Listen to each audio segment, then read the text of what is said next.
So what is it that's keeping us from engaging with the Bible? Some of the big concerns that I had about what was happening with the Bible and with the church actually had begun when I had been a pastor. And I knocked myself out to give people the best Bible experience possible. I would preach through whole books of the Bible and whole sections, but I really wasn't helping people to engage in the scriptures themselves. People wanted to do well by the Bible. They wanted to like the Bible. They wanted to love the Bible. The challenge to them had been simply try harder. And trying harder wasn't working. Something had to change. And it was going to take something of a paradigm shift.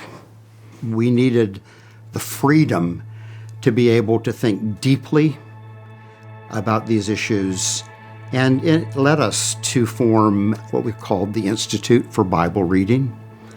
We immediately got to work on the Bible's form, so we created Immerse, which was a huge project. So in its simplest form, Immerse is a reading Bible, built on the philosophy that the Bible's first mission to us is that we would enter into the flow of its story. And so we created it in 6 volumes because there are actually 6 natural literary volumes.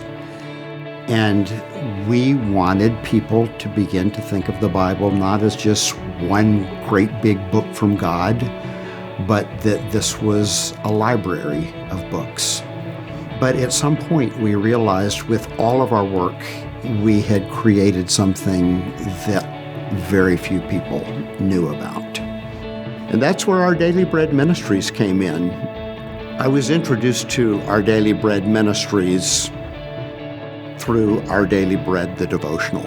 But we did not realize how expansive the ministry was, that it had offices in dozens of countries around the world. And as we began to talk together and trust each other, we discovered that the mission of both organizations was to get people engaged in the Bible.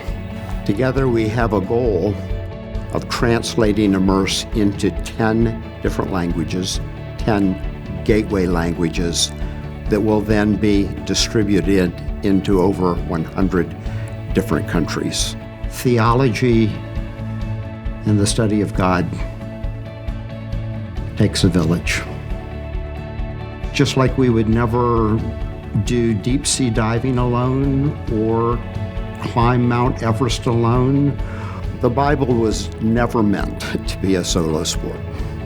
And we are thrilled with the prospect, with the potential of this, and with the really robust welcome that we've received at Our Daily Bread Ministries. And I can tell you that I'm sleeping better, knowing that we have found a home, the Institute has found a home in Our Daily Bread Ministries.